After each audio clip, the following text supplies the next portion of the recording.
makes you so happy to be part of the Final Six?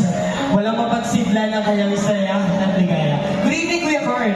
Good evening, pal. Good evening, everyone. It's nice to see you again in front of many people. Yeah, it's nice to see you too. Saan pala kita na ulit? Alright. It is so beautiful. Okay, here's your question, Miss Barangay Villarica. How do you use your identity as an LGBTQIA+ person to inspire others to be proud of who they are? Again, how do you use your identity as an LGBTQIA+ person to inspire others to be proud of who they are?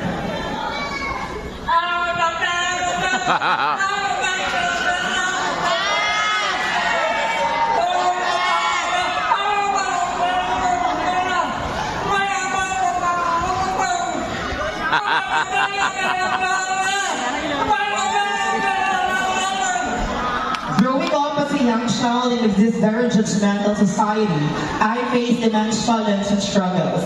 However, as a proud Bisaya Panapin, I came here not just because of my beauty, but because of my story and identity. I will use my identity in telling them that we, members who has actually the capacity or a member of the persons with dreams, we are not just people with dreams, but we are actually have the capacity to share with others with love and humility.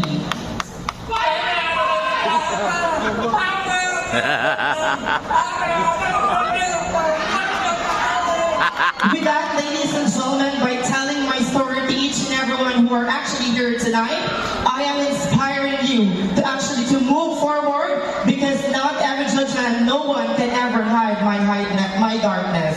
Thank you so much.